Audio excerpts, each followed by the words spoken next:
তো কি অবস্থা সবার? আশা করি সবাই অনেক ভালো আছেন। আরে এটা কি হলো? নিরাপত্তা ছাড়াই ট্যাক্সিতে শুটিং এ পৌঁছেছেন সালমান খান?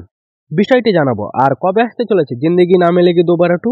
প্রথমে আসি সালমান খানের কাছে। বলিউডের ভাইজান সালমান খান বর্তমানে তার সিকান্দারের শুটিং এ ব্যস্ত। এটি একটি অ্যাকশন ড্রামা সিনেমা যা গত কয়েক মাস ধরে খবরে রয়েছে।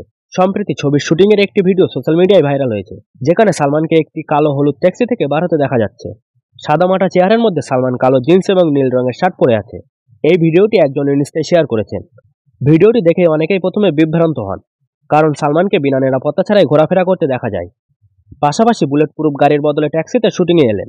আসলে এই ভাইরাল ভিডিওটি সিকান্দার ছবির শুটিংয়েরই একটা অংশ। ইতিমধ্যেই সিকান্দার ছবির ৮০ সেকেন্ডের টিজার প্রকাশিত হয়েছে। টিজারে সালমানকে অ্যাকশন দৃশ্য মুখোশ পরা শত্রুদের সঙ্গে লড়াই করতে দেখা গিয়েছে।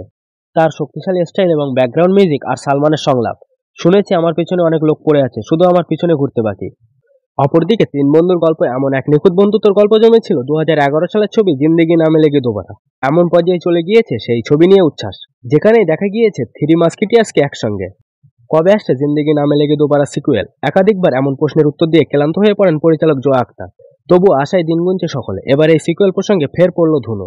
অভিনেতা ফারহান আখতার আজ ইনস্টায় ঋত্বিক, অভয় দেওয়াল এবং নিজেকে রেখে একটি ভিডিও শেয়ার করেছেন, যেখানে দেখা যাচ্ছে থ্রি মাস্কেটিয়ার্স শিরোনামের একটি বই। ফরাসি লেখক আলেক্সান্দ্র দ্রোমার লেখা থ্রি মাস্কেটিয়ার্স বইটি বেশ জনপ্রিয় এবং এই নামটিকে ব্যবহার করা হয় জিন্দেগি না মিলেগি দোবারার একটি জনপ্রিয় দৃশ্যতেও, যেখানে ইমরান কুরাইশি ওরফে ফারহান আখতার বলেন যে তার বন্ধু অর্জুন সালুজা ওরফে ঋত্বিক রোশন এবং কবির দেওয়ান ওরফে অভয় দেওয়ালকে স্কুলে ডাকা হতো থ্রি মাস্কেটিয়ার্স নামে, কারণ এই তিনজনকে সবসময় একসাথে সব জায়গায় দেখা যেত। ক্যাপশনে ফারহান আখতার সিকুয়েল নিয়ে যাবতীয় উৎকণ্ঠাকে খানিক উস্কে দিয়েই পরিচালক বোনকে ট্যাগ করে লেখেন, জোয়া তুমি কি কিছু লক্ষণ দেখতে পাচ্ছ? গত বছর ফারহান আখতারকে জিন্দেগি না মিলেগি দোবারার সম্ভাবনা সম্পর্কে জিজ্ঞাসা করা হয়। ফারহান বলেন, এটা জোয়াকে জিজ্ঞাসা করা উচিত, ১০০% আমি এটা করব।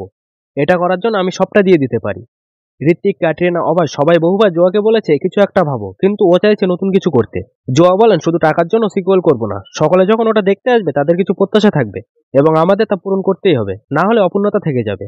এখন দেখা যাক কবে আসে জিন্দেগি না মিলেগি দোবারা টু। তো আজকের মতো ভিডিওটি এই পর্যন্ত। নতুন ভিডিও সবার আগে দেখার জন্য চ্যানেলটি সাবস্ক্রাইব করে রাখুন। ধন্যবাদ।